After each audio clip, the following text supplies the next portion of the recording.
أعوذ بالله من الشيطان الرجيم بسم الله الرحمن الرحيم والصلاة والسلام على سيدنا ونبينا وحبيب قلوبنا أبي القاسم المصطفى محمد اللهم صل على محمد وآل محمد وعلى آل بيته الطيبين الطاهرين الحمد لله رب العالمين الحمد لله الذي جعلنا من المتمسكين بولاية سيدي ومولاي علي بن أبي طالب والحمد لله الذي هدانا لهذا وما كنا لنهتدي لولا أن هدانا الله بسم الله الرحمن الرحيم رب اشرح لي صدري ويسر لي أمري واحلل عقدة من لساني يفقهوا قولي. In the name of God, the most beneficent, the most merciful, we ask Allah to send His greatest peace and blessings upon Muhammad wa Ali Muhammad. We praise Allah for all the blessings He has given us, and the greatest blessing being that He allowed us to be of the ones who remain steadfast, dedicated, and loyal in the path of our Master after the Prophet, the commander of the faithful, the prince of the believers, the protector of the Prophet and his message, Imam Ali ibn Abi Talib alayhi salam. We praise Allah for this blessing and every blessing, for without Allah, we would have nothing. Assalamu alaikum, my dear respected brothers and sisters, wa rahmatullahi wa barakatuh. Inshallah, brothers and sisters, we're going to be continuing tonight in the conversations, the discussions that we've been having in the theme of the vision of a virtuous community. And tonight, we're going to be delving into specifically the idea of what it means to be Shia. Where did this idea come from? And specifically, this topic of what does Shia mean and the history behind the use of the term Shia during both the time of the Holy Prophet, peace and blessings be upon him, and the time after and then the time before. How deep is the history of the term Shia and what's associated with it? Tonight, we're going to be covering a series of questions. Those questions include: one, what is our name and how should we feel about it? Secondly, what is the story of Ammar al-Kufi and the Rafida? Thirdly, what happened with Aaron or Harun when Moses, Prophet Musa alayhi salam, left his people for 40 days? Fourth, who coined the term Shia in the Muslim world? Who was the first to begin using this term Shia during the time of Islam? And why did the Prophet describe himself as a tree? Let's delve right into that and begin with regards to the name itself. What is our name and how should we feel about it? There's a narration from our Imam, specifically narrated from Imam al-Baqir alayhi salam, stressing the pride of our name. So the Imam is speaking to his companion Abu Basir. He tells Abu Basir, لِيُهْنِئْكُمُ الْإِسْمِ, be proud of your name. Abu Basir responds to the Imam and he says, "Oh Imam, what is our name? May my soul be your ransom, O son of the messenger." The Imam responds and says simply, "It is Shia, Ash-Shia, that is your name." Abu Basir responds to the Imam and he exclaims, "The people make fun of us for using that name." As in, at that time, when people were referred to as Shia, it was referred to in a derogatory fashion. In fact, a number of the terms that were used to describe the followers of Ahlul Bayt alayhim salam, a minority in the community that they were living in the society that they were living in, there was derogatory terms that were used, be it Shia or be it Rafida. The word Rafida we're going to speak of, inshallah, in the next questions as well. The response that the Imam gives Abu Basir is he cites to the verses in the Holy Quran. In the Holy Quran, he cites to chapter 37, verse 83. He says, وَإِنَّ مِن شِيعَتِهِ لِإِبْرَاهِيمَ. Indeed, Ibrahim was among his, as in Noah's, Shia or followers. And then secondly, he says in chapter 28, verse 15, فَاسْتَغَاثَهُ الَّذِي مِن شِيعَتِهِ عَلَى الَّذِي مِنْ عَدُوِّهِ. The one who was from his followers sought his help against him who was from his enemies. The Imam says, citing to the verses of the Holy Quran, again and repeats, be proud of your name. And Imam al-Baqir makes it very clear to us. One, what's our name? Two, how do we feel about our name? And three, that the source of your name is not one that is simply used in the derogatory fashion that people are using it here today. but rather it's something that Allah subhanahu wa ta'ala uses to describe some of the most honorable people in history. Ibrahim, for example, as being the follower or the shia of Nuh, of Noah. Let's go on to the second question. When we're looking at the next aspect of how we should feel about some of the terms that are used in describing the followers of Ahlul Bayt alayhim as-salam, the domain of Tashayyu', the domain of the Shia, and the affiliation with Ahlul Bayt alayhim as-salam, as some of the terms that were used, it's important to see the use of the word Rafida throughout history. For one, during the times of Imam al-Baqir, Imam al-Sadiq alayhi salam, in the courtyards, or excuse me, in the courts of the appointed governors and the judges of the Muslim state, sometimes the use of the word Rafida, or most of the times, the use of the word Rafida was used to discredit people. So one of the companions of the Imam, Ammar al-Kufi, Ammar al-Kufi has this experience in the court of Abu Layla. Abu Layla was a state-appointed judge in the city of Kufa. So in his court, Ammar was there as a witness to the case that they were addressing. As a witness to the case, they were looking and seeing who here is as a witness to the matter that we're addressing here in the court of Abu Layla. They point out Ammar al-Kufi. Ammar al-Kufi is discredited as a witness. Why? Because he's a Rafidi. Abu Layla looks at Ammar and he says, "Get up, Ammar. We all know that your testimony is not accepted here. You're a Rafidi." So Ammar gets up and he heads for the doors. As he's walking towards the doors and he's walking away, he's seen to be vividly shaking and crying. The man is shaking. Abu Layla is astonished. He looks at Ammar and he tells him, "Ammar, turn around. You're known. I mean, we discredited you, yes, but you're known as a brave man and as someone who's knowledgeable in our community. And now you're crying? I mean, if it hurts so much for you to be called a Rafidi, then just renounce it. Renounce the whole being a Rafidi and your association with those that you follow and become one of our brothers." Ammar turns to him and responds, "You misunderstand me. It is not because of spite that I cry. I cry because I am worthy. I am not worthy of being associated with the Rafida. You called me a Rafidi. I am not worthy to be associated with the Rafida. It is a lofty status that I do not deserve. It is such a great attribute. Woe unto you, O judge. My master told me that the first people that were called Rafida were the magicians who witnessed the miracle of Moses, believed in him, and rejected the commands of the Pharaoh. They accepted the punishment of the Pharaoh, so he called them the Rafida when they rejected his religion. The word of the Pharaoh to those who reject everything that God does not like.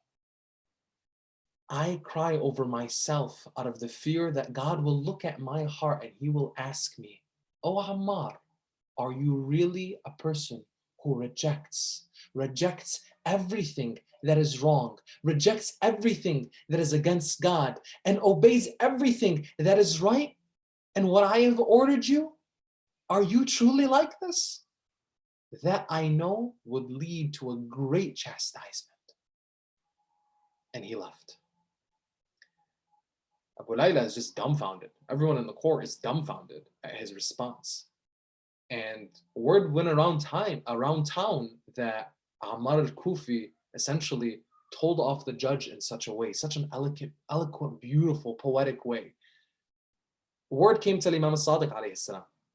And Ammar al-Kufi, being one of the companions of the Imam of Ahlul Bayt, the word got back to him. And when Imam al-Sadiq heard the story and listened to the exchange between Abu Layla and Ammar, the Imam testified the following. He said, "If Ammar had sins, لو أن على عمار من الذنوب ما هو أعظم من السماوات والأراضين لمحيت عنه بهذه الكلمات."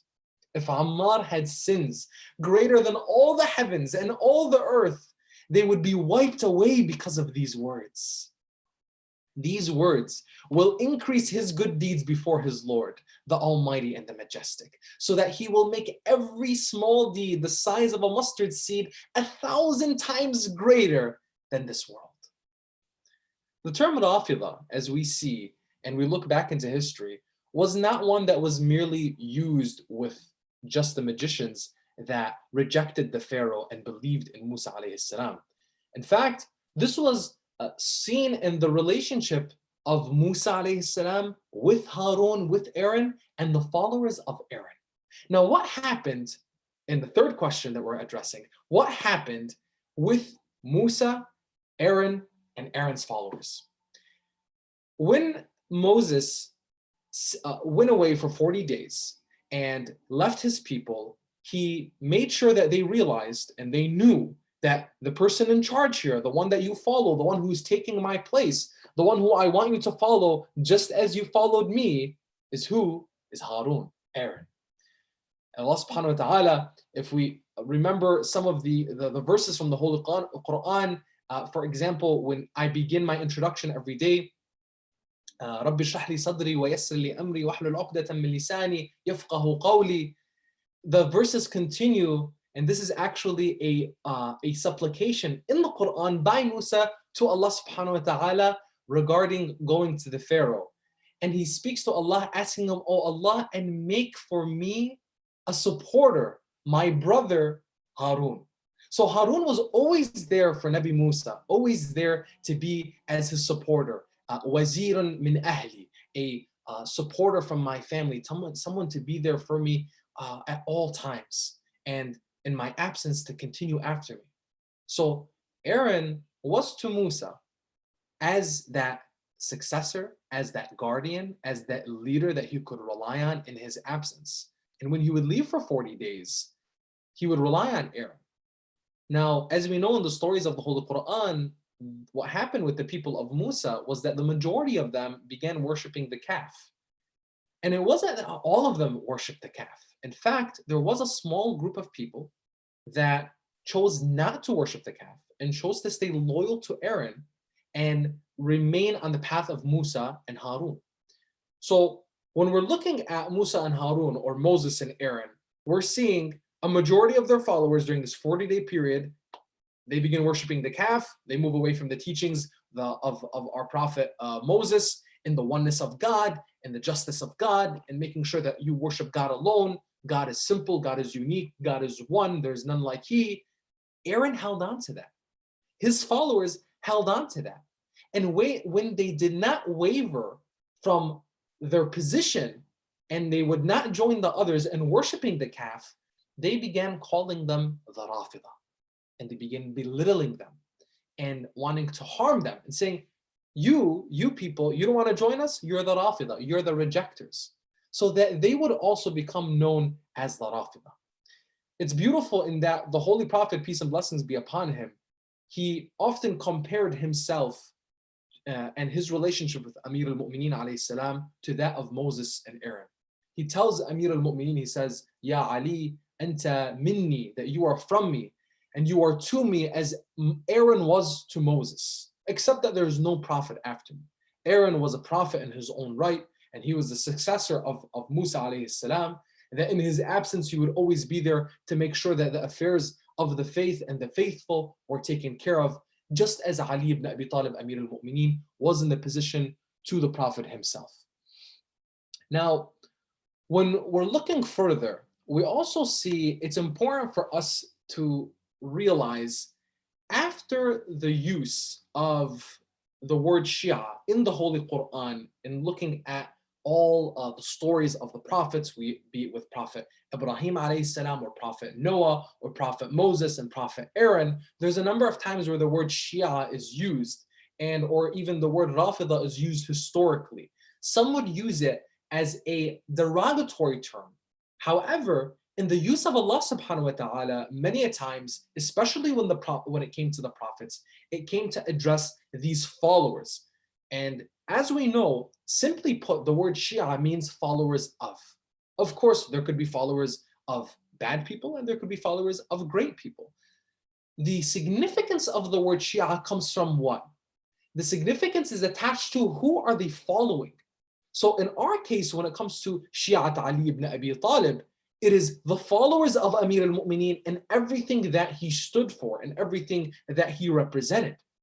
If one is to commit himself to being a follower of Amir al-Mu'mineen, he is committing himself to being a follower and a servant of Muhammad sallallahu alaihi wasallam. In the idea of this relationship with Amir al-Mu'mineen and the Holy Prophet, it's important for us to realize and remind ourselves consistently so that our vision of Ahlul Bayt is extremely clear and people's vision of us is extremely clear. When Amir al-Mu'mineen was asked by some of his companions after he was being praised for his lofty status, and in fact, that Amir al-Mu'mineen had attributes that were at the level of prophets and even greater, and when being compared historically and theologically to Prophet Adam, Prophet Abraham, Prophet Musa, Prophet Isa, the attributes of Amir al-Mu'mineen Ali ibn Abi Talib would be that he would be second to none except the Holy Prophet Muhammad sallallahu alaihi wasallam. And he would say this so beautifully. When compared to the prophets, the attributes and the traits of Amir al-Mu'mineen would be clear. When compared to the Holy Prophet and asked, what's your position of the Prophet and how do you compare to him? Ali ibn Abi Talib would say simply, أَنَا عَبْدٌ مِّنْ عَبِيدِ مُحَمَّدٍ, that I am merely a servant amongst the servants of Muhammad. Let us be clear.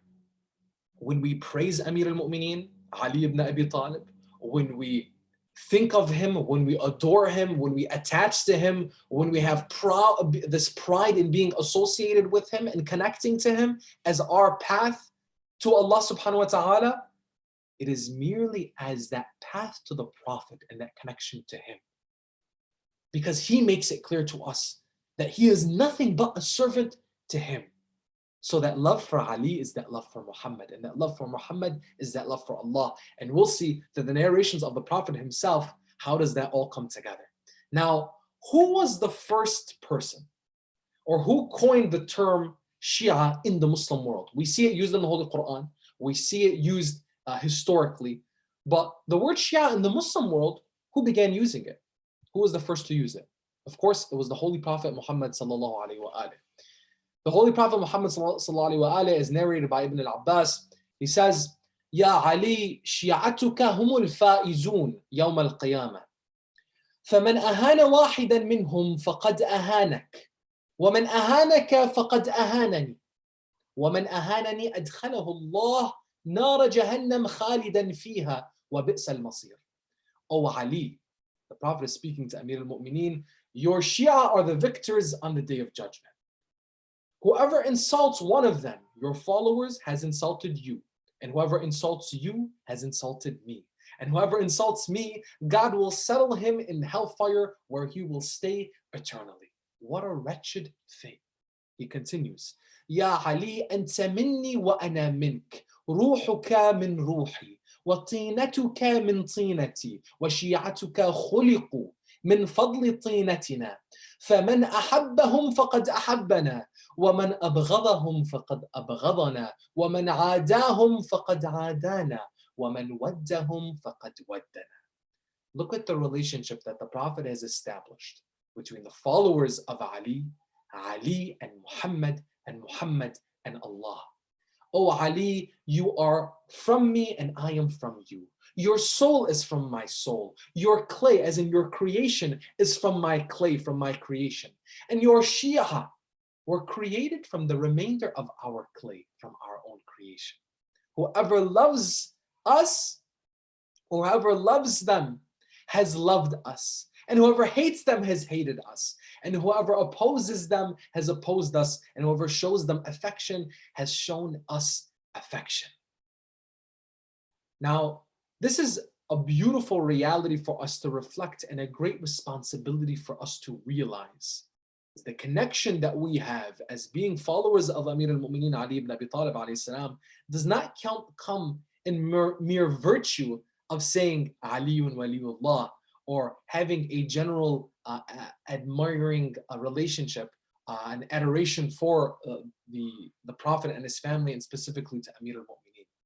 As we'll discuss inshallah in the coming nights, specifically tomorrow, we're going to dive a little bit deeper into what are the attributes of the Shia, of the followers of Ahlul Bayt, and how does one actually consider himself to be a Shia, a follower of Ahlul Bayt.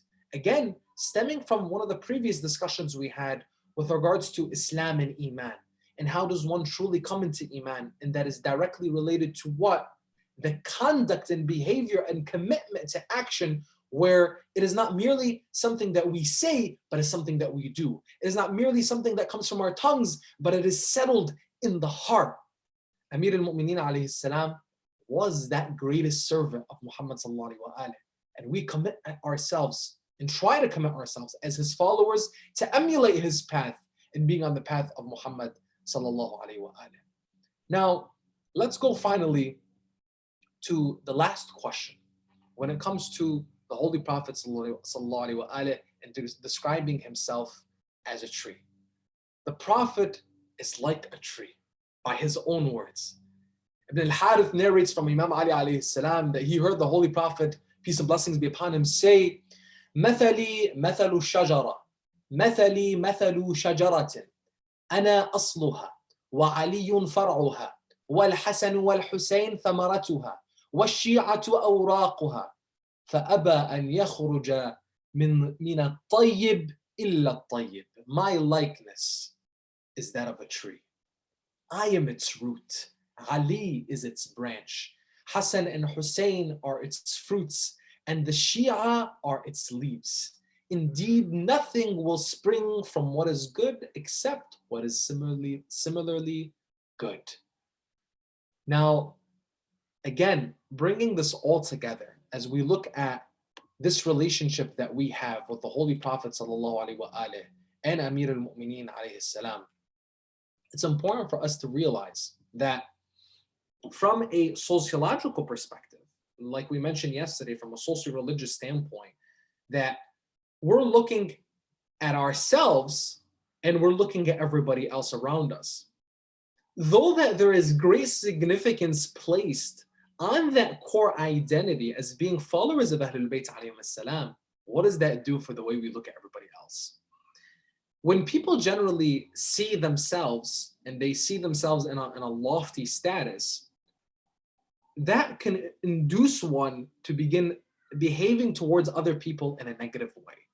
That if I am this, then I guess people that don't have this relationship or don't have this connection, then they're not as good.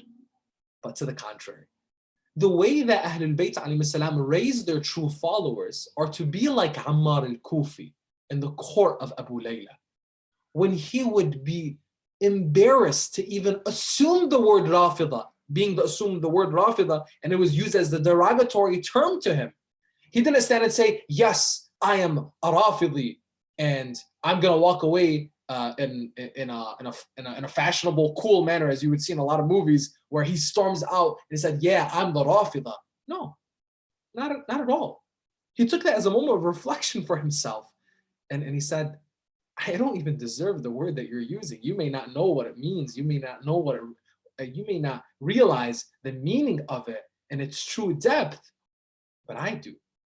Because I look at myself as just merely a lowly servant amongst servant. I look at myself as one who is just charting this path. Now, these are some of the closest companions of the Imams, and they themselves did not even dare to say, I'm truly a Rafidi in that sense. Why? Because Iman and being a Rafidi in the sense of rejecting falsehood and anything that stands against God, that battle begins within. The Holy Prophet ﷺ, as he welcomed some of the soldiers of the community, of the nation, of the religion, of his own nation, he welcomed them and he said, congrats to those who have just completed, after returning from a war of a battle, congrats to those who have just completed the smaller jihad, the smaller struggle. And they said, dumbfounded, Ya Rasulullah, we just came back from this battle and this is the smaller struggle? What is the greater struggle, Ya Rasulullah? The greater struggle is jihad al-nafs, the struggle of oneself, the struggle of one's soul. Why? Because it would be that even some of the greatest companions of Ahlul Bayt alayhim salam, they realized they struggled within themselves and they had battles within. They faced their own demons, as we all do. And that to have this title of Rafidi, one who rejects, one who stands against his demons and fights them and beats them every single time, is always victorious in the battle of the self. As Amir al-Mu'mineen alayhi salam, even with the hunger of his own stomach, he would look at his stomach and he would say, shut up before I swallow a rock and make you shut up. I am the master of myself. Amir al-Mu'mineen alayhi salam would show it to us on the battlefield and in the mosque, would show it to us in his home and in the marketplace. Wherever he went, he was the master of himself. And his companions, when they were praised, they would lower their heads. When they were praised, they would only take that as the kindness of the Prophet and his Ahlul Bayt. They wouldn't take it and parade it around town and say, look at who we are, we're the Shia, we're the Rafida. But rather, it would allow them to continue to humble themselves and check themselves. As in, am I truly a Shi'i? Am I truly a follower of Ali, of Muhammad sallallahu alaihi wasallam, the way Ibrahim was to Nuh, the way Aaron was to Moses? Am I truly? And that's the reflection that you and I need to have if we call ourselves followers of Ahlul Bayt, if we call ourselves Shia, if we adore our status or our connection with the Prophet and his family in such a way. That is the takeaway here. Beyond all of this, of course, to make sure that we understand that the affiliation with the term Shia and the name Shia is not something to shy away from. It is definitely something that we should be proud of. Of course, in circumstances that would harm you or be unadvantageous or put you at a disadvantage, then definitely we have our rulings to make sure that we understand the way we conduct ourselves in our community, in our society, where we don't flaunt something or show off something in a way that is going to hurt us or hurt our community, regardless of what it may be. It could be the title or the affiliation or speaking up about certain things. We know that Ahlul Bayt alayhim salam taught us to be ones who knew how to conduct themselves in their community, in their society, and were smart with the words that they used, and were smart in their engagement with people. The position that Ammar al-Kufi had with Abu Layla was one who was a man who looked defeated, and that they wanted to bring him in. Oh, if you're crying about this use of the term Rafida that we have with you, and it hurt you so much, then come, our brother, refuse, renounce them, and join us, and let us be together as brothers. But he made the record clear into, you don't understand it, you don't get it. Rafida is not something that you're calling me. Rafida are the people that Allah subhanahu wa ta'ala praised in the Holy Quran.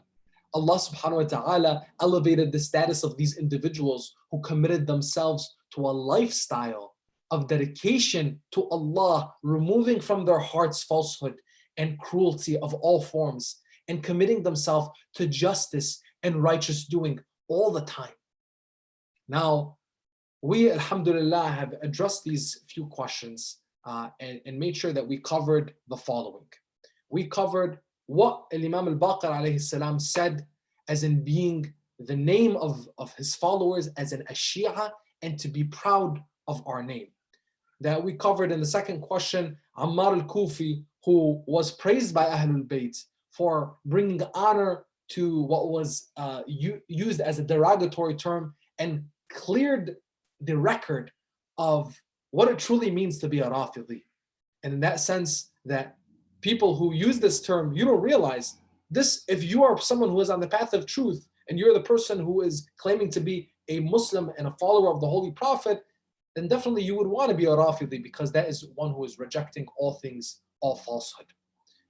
Aaron, peace and blessings be upon him, and his followers were one who committed themselves to Prophet Musa, and they were called Rafida as well in a derogatory fashion.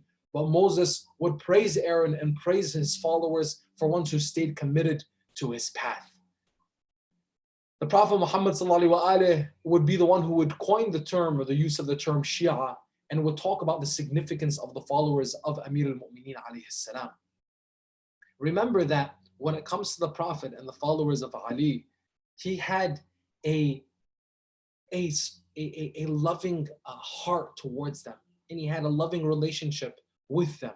The followers of Ali ibn Abi Talib, Amir al-Mu'mineen, were existent and present at the time of the Prophet. And he would point them out. Amir al-Mu'mineen would point them out. Some of them included Ammar ibn Yasir, Abu Dharr al-Ghafari, Miqdad, and amongst others. These individuals, Salman al-Farisi, of course, these individuals were looked at the time of the Prophet, and they were pointed out and they were praised. And then they would continue as the ones who would safeguard the religion with Ahlul Bayt alayhim salam and be their loyal companions and supporters. Finally, the Prophet, and the fifth question that we asked, the Prophet said he was like a tree and Ali was its branch and Hassan and Hussein were its fruits and the Shia were his leaves.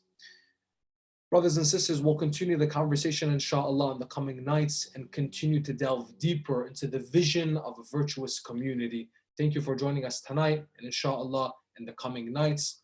Please, if you have any questions or would like to comment on some of these discussions, feel free to reach out to us, follow us on our social media channels, share your pictures of watching these videos. Let us continue to reach out to our families, our friends, share these links so that we continue to benefit from these discussions in the holy nights of Ramadan. One of the greatest things to do in the holy nights of Ramadan is for us to seek knowledge and for us to share knowledge. So inshallah, as we continue to share from the verses of the Holy Quran, from the verses and the sayings of the Holy Prophet ﷺ and his Ahlul Bayt, and we delve deeper to see and understand the analysis of our scholars and how they interpret and see the vision that Ahlul Bayt, the Prophet Muhammad ﷺ and the prophets before him, all coming from Allah subhanahu wa ta'ala. What was the vision of a virtuous community, and how do you and I fit into all of this? In all of these discussions, as we continue to comment and we continue to discuss, we'll see how you and I fit into this big picture, fit into this vision and this reality. That Allah subhanahu wa ta'ala did not leave us alone. The guidance is there. That we are connected, and inshallah, we will continue to strive and continue to elevate ourselves and grow and develop as individuals, as families, and as a community, inshallah. هذا والحمد لله رب العالمين وأفضل الصلاة والتسليم على نبينا محمد وعلى آل بيته الطيبين الطاهرين.